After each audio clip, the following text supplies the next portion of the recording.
మీ కర్తృత్వం, మిత్రత్వం, నేతృత్వం, ధాతృత్వం, భాతృత్వం తోటి ఈ వన మహోత్సవం మీరు అడవి మినిస్టర్ గా ఉన్నారు కాబట్టి ముందుకెళ్లాలని కోరుకుంటూ ఇప్పుడు మన ముందు విజన్ పోలవర ప్రదాత, అమరావతి నిర్మాత, నవ్యాంధ్ర, దివ్యాంధ్ర, భవ్యాంధ్ర, స్వచ్ఛ సంతోష హరిత ఆంధ్రప్రదేశ్ గా కావాలి అనే ఆశతోటి నిరంతర శ్రామికులు, బడుగుల లీడర్, బలహీనల పీడర్, తాడితుల ఫాదర్, పీడితుల వెల్ విషర్ వారు శ్రీ నారా చంద్రబాబు నాయుడు గారు.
ఇప్పుడు గౌరవనీయులు మన ఆంధ్రప్రదేశ్ ముఖ్యమంత్రి వర్యులు, కేడర్ లీడర్, బడుగుల ఫీడర్, బలహీనల గాడ్ ఫాదర్ శ్రీ నారా చంద్రబాబు నాయుడు గారు వారు చక్కని ప్రసంగాన్ని మనకి అందిస్తారు.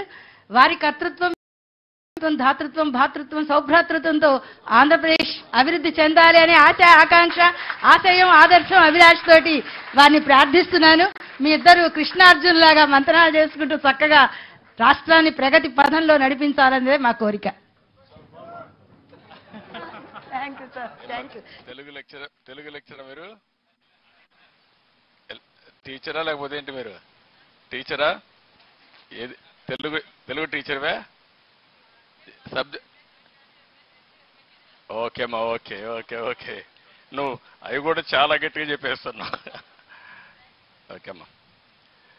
మిత్రులు, క్యాన్సర్ అంటే ఖర్చుతో కూడుకున్న వ్యాధి అనే అపోహ నుండి బయటపడదాం. ఇప్పుడు సామాన్యులకు సైతం అందుబాటులో అంతర్జాతీయ వైద్య సేవలను అతి తక్కువ ఖర్చుతో అందిస్తోంది మన Mahatma Gandhi cancer hospital and research institute, MVP colony, Visakhapatnam.